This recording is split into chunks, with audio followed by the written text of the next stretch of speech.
tous, mon nom est Steve Rousseau, je suis technologue en physiothérapie à la clinique Véloptimum. Deuxième capsule vidéo, aujourd'hui, on se parle de positionnement en vélo de montagne. Historiquement, les cyclistes de montagne ont moins eu tendance à se soucier de leur positionnement pour toutes sortes de raisons qui sont en partie vraies, dans le sens où, contrairement au vélo de route, sur un vélo de montagne, lorsqu'on pratique le vélo de montagne, on est moins fixe pour des longues périodes sur le vélo. C'est-à-dire qu'on va se lever plus souvent, on va être beaucoup plus mobile sur le vélo pour franchir les différents obstacles. Donc, les conséquences d'un fit sous-optimal sont potentiellement moins dangereuses qu'un fit sous-optimal en route où on va être fixe pour des plus longues périodes sur le vélo. Par contre, ceci étant dit, ça ne veut pas dire que les cyclistes de montagne ne peuvent pas bénéficier d'une optimisation de leur positionnement. En fait, tous les paramètres qu'on va optimiser chez les cyclistes de route restent à peu près les mêmes pour les cyclistes de montagne. C'est-à-dire qu'on va s'assurer d'avoir la bonne hauteur de selle, la bonne avance-recul, l'inclinaison. On va s'assurer que le cockpit est positionné aussi de façon ergonomique, donc la potence, le guidon et les différents contrôles de vitesse et de frein qu'on peut ajuster sur le vélo.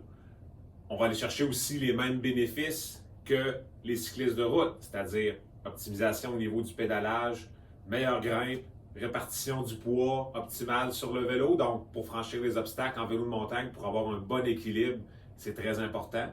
On va aussi vérifier quelque chose qu'on avait moins à se soucier il y a 10-15 ans en vélo de montagne, c'est-à-dire avec les nouvelles géométries de vélo de montagne, les guidons sont beaucoup plus larges maintenant. Donc, on va s'assurer que la largeur du guidon est optimale pour la personne. On a tout ce qu'il faut aussi en termes d'équipement ici pour ajuster ce type de composante-là. Donc, on a ce qu'il faut pour éventuellement couper le guidon.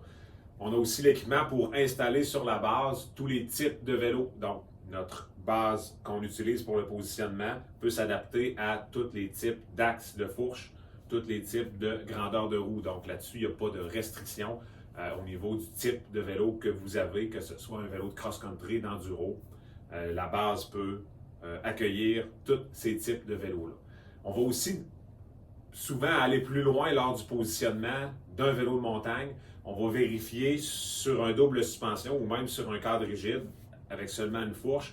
On va s'assurer que les suspensions sont bien ajustées. L'ajustement initial est bien fait, c'est-à-dire que la pression d'air dans les fourches, dans l'amortisseur, parce que ça peut avoir une influence sur la façon dont on se tient sur le vélo. Un exemple rapide, si dans votre fourche, il n'y a pas suffisamment d'air, donc quand vous embarquez sur votre vélo, la compression initiale ou le sag en anglais est trop grand. Ça peut avoir tendance à faire plonger le vélo du devant. Et ça peut aussi occasionner une surcharge au niveau des mains, ce qui peut donner des engourdissements. Donc, on va s'assurer qu'au niveau des suspensions, les ajustements initiaux sont bien faits pour que le vélo conserve sa géométrie pour laquelle il a été conçu. Donc, pour pas que le mauvais ajustement des suspensions vienne modifier l'équilibre de votre vélo. Pour le confort, pour le contrôle que vous avez aussi dans les sentiers avec votre vélo. Donc oui, le positionnement de vélo de montagne, on en fait, on connaît ça, on a l'équipement pour vous rendre plus performant, plus confortable pour que vous ayez un été de vélo de montagne à la hauteur de vos attentes. Donc merci d'avoir été à l'écoute, à la prochaine.